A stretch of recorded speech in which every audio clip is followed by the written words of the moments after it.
Hello guys, welcome to D maths. Chapter है हमारा factorization of polynomial, R D Sharma, class 9, exercise 6.5। आज हम लेकर आए हैं क्वेश्चन नंबर 10। तो ध्यान से सुनिएगा। जैसा कि आपको दिख रहा होगा, ये पॉलिनोमियल है, आपको दे रखा है, आपको इसे फैक्टराइज करना है, मतलब कि इसके फैक्टर निकालने हैं। आपको वो पॉलिनोमियल ढूंढने हैं जिन पॉलिनोमियलों की वजह से ये आराम से डिवाइड हो सकता है जिनसे। ठीक है, मैंने सबसे पहले अपने पूरे पॉलिनोमियल की डिग्री देखी। डिग्री यहाँ पर 3 है, तो मतलब इसके 3 फैक्टर होंगे। अब यहाँ पर प्रॉब्लम है, 3 फैक्टर तो निकल जाएंगे आराम से, लेकिन 3 वालों को हम कैसे करते हैं। मैंने आप लोगों को बताया था कि आप 3 वालों के लिए, जैसा मैंने आपको उस टाइम बताया था, आप ट्रायल मेथड भी यूज कर सकते हो।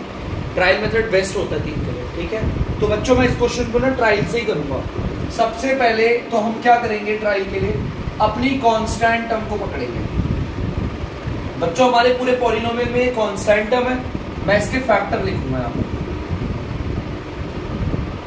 फैक्टर ऑफ 6, ये 1 के टेबल में आता है, 2 के टेबल में आता है, 3 के टेबल में आता है, अपने टेबल में आता है। ठीक है, एक काम करते हैं बच्चों, सबसे पहले 1 वाली वैल्यू को रख के देखते हैं इसमें। ठीक है, आपको पता है ना फैक्टर वाले नंबरों से यहाँ पर से हमारे सारे वो निकल आते हैं, मतलब ये जो 6 के कांस्टेंट टर्म का जो मैंने फैक्टर लिखा है।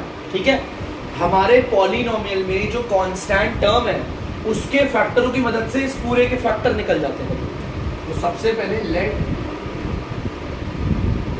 हमारा फर्स्ट स्टेप, ध्यान रखना बच्चों, फर्स्ट स्टेप क्या है, मैंने यहाँ इन फैक्टरों की मदद से पहला फैक्टर निकाला।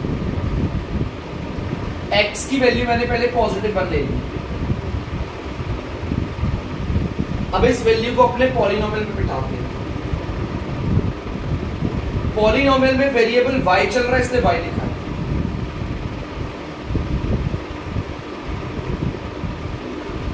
जहां पर भी y होगा, सॉरी बच्चों मैंने यहाँ पर x लिखा हुआ है, y लिखता हूं, वेरिएबल y चल रहा है। जहां पर भी y होगा वहां 1 बिठा देंगे।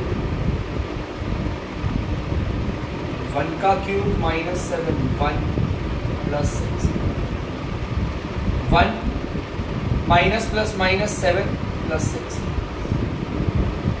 इनको सॉल्व करोगे -6 और ये हो गया +6। आपको पता है आंसर आ गया 0। 0 आ गया तो इसका मतलब यहां से मुझे एक फैक्टर मिल जाएगा आराम से।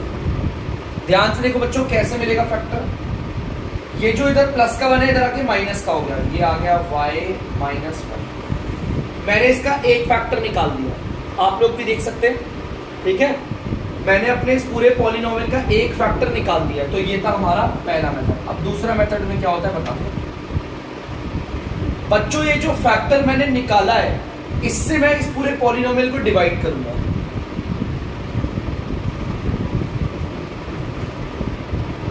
ठीक है, y3।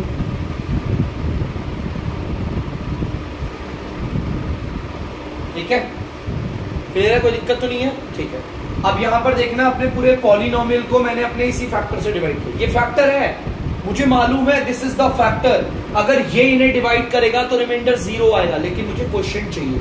मैंने आपको बताया था ट्रायल मेथड में वैसे ही करते हैं हम लोग। एक काम करते हैं, अपने डिवाइजर की पहली टर्म और डिविडेंड की पहली टर्म पकड़ते हैं। ठीक है, एकदम सेम लानी होती है।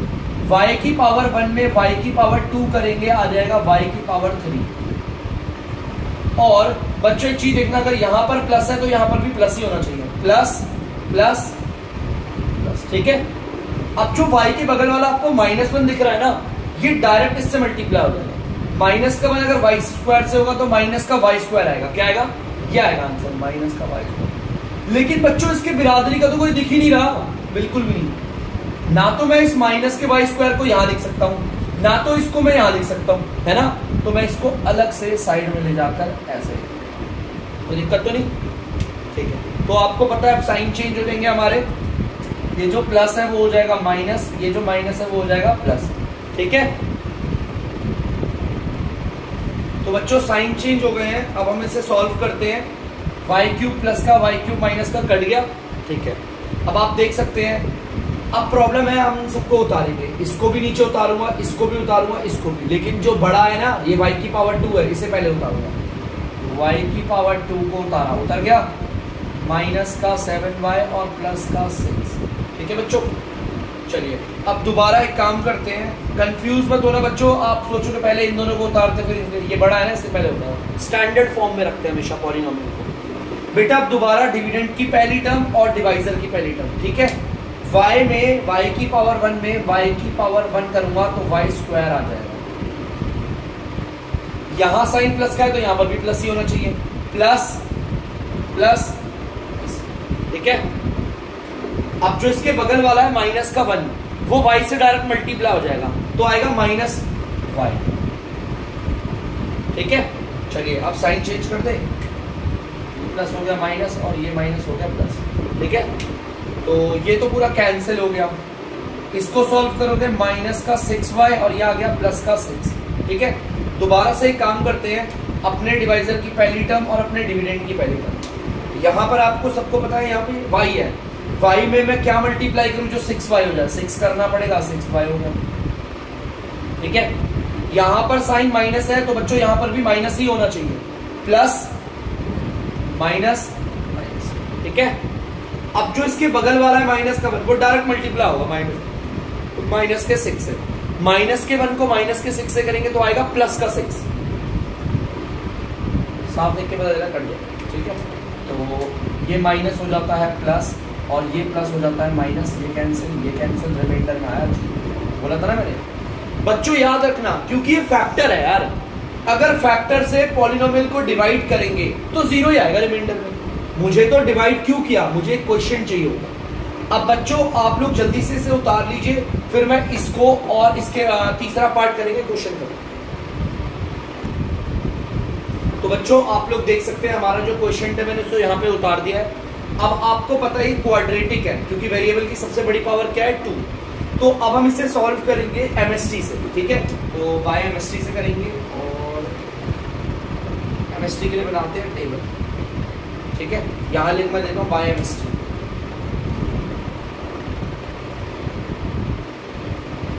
मतलब कि मिडल स्प्लिटिंग टर्म। यहां पर भी इक्वल बना दिया, यहां पर भी इक्वल। शुरुआत वाले नंबर को और आखिरी वाले नंबर को मल्टीप्लाई करते हैं। यहां पर अगर आपको कोई नंबर नहीं दिख रहा तो यहां पर बच्चों 1 माना जाता है, 1 को 6 को मल्टीप्लाई करेंगे 6 आएगा। बीच वाले नंबर को, नंबर देखो 1 है, उसके वेरिएबल को और उसके साइन को यहां उतार दो, कोई दिक्कत तो नहीं। अब मुझे देखना है ऐसे कौन से 2 नंबर हैं जिन्हें अगर मैं मल्टीप्लाई करूं तो 6 आ जाए, और उन्हीं 2 नंबर को या तो प्लस करने पर या तो माइनस करने पर 1 आ जाए। क्या आ जाए 1। तो मैंने ध्यान दिया तो मुझे आया यार,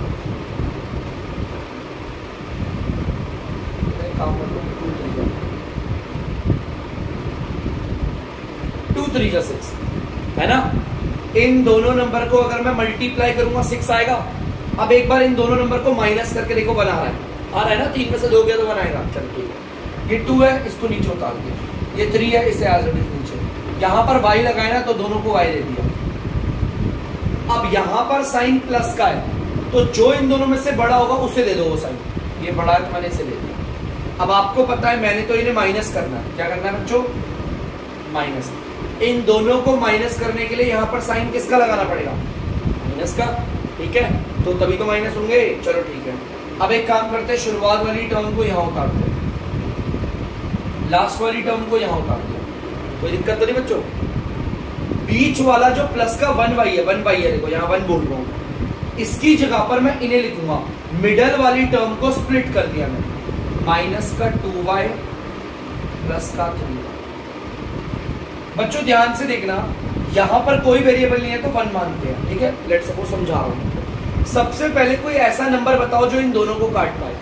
अब आप बोलोगे सर इन 1 को भी और 2 को भी कोई एक ही नंबर काट सकता है, वो 1 खुद है, और 1 को कभी हम कॉमन में नहीं लेते, ठीक है, कोई फायदा नहीं है। इसलिए नंबर तो आ नहीं सकता, मैं इसको मिटा रहा हूँ, नंबर तो आ नहीं सकता, रहने दो। यहाँ पर y स्क्वायर है और यहाँ पर y की पावर 1 है, मतलब दोनों टर्म में आपको y दिख रहा है, तो जो y की सबसे छोटी पावर है उसे कॉमन लेते हैं, y की पावर 1 को कॉमन लेते हैं। तो बच्चों ध्यान से देखना, मैं एक काम करता हूँ, कहाँ लिख देता हूँ, y की पावर 1 को कॉमन लेते हैं, ठीक है। ध्यान से देखना, y की पावर 1 में अगर y की पावर 1 मल्टीप्लाई करूंगा तो y स्क्वायर हो जाएगा, ये माइनस साइन यहाँ लगाता है। y में अगर मैं 2 मल्टीप्लाई करूंगा तो हो जाएगा 2y, इसमें से कॉमन ले लिया मैंने, ठीक है, आप लोग देख सकते हैं। अब दूसरे ब्रैकेट में भी बच्चों यही है, y माइनस 2, मैंने बताया था आपको। दूसरे ब्रैकेट में भी आप वही सेम उतार देंगे। अब एक बात बताओ, यहां पर ऐसा कौन सा नंबर रखूं जो y से मल्टीप्लाई होकर 3y आ जाए? सिंपल आंसर है 3। 3 को y से करेंगे 3y आएगा। अब इधर साइन एक बार माइनस करेक्ट कर देते, माइनस प्लस माइनस, अरे गलत आ रहा है ना, तो यहां पर sign change plus plus plus, ठीक है। तो चलो देखते हैं, ये y माइनस 2, ये y माइनस 2, इसकी जगह तो एक बार लिख देंगे y माइनस 2। दूसरे ब्रैकेट में आ जाएगा y और ये आ जाएगा प्लस का 3। दो फैक्टर यहां निकल गए, देखो दो फैक्टर ये निकल गए, और आपको एक फैक्टर तो मैंने बता ही रखा था y माइनस 2। तो देखो 1 2 और ये रहा 3। बच्चों हमने 3 फैक्टर निकाल लिए इस पॉलिनोमियल के, और 3 ही है। याद रखना, जिस पॉलिनोमियल की डिग्री 3 होती है वो क्यूबिक पॉलिनोमियल होता है, और क्यूबिक के लिए ट्रायल मेथड बेस्ट होता है, ठीक है। बाकी आप लोगों को फैक्टर वाला जरिया 1 को बिठाया, फिर 2 को 3 को ऐसे करके भी निकाल सकते हो, कोई गलत नहीं है। तो प्लीज बच्चों इसे उतार दीजिए, अगले क्वेश्चन की ओर बढ़ेंगे।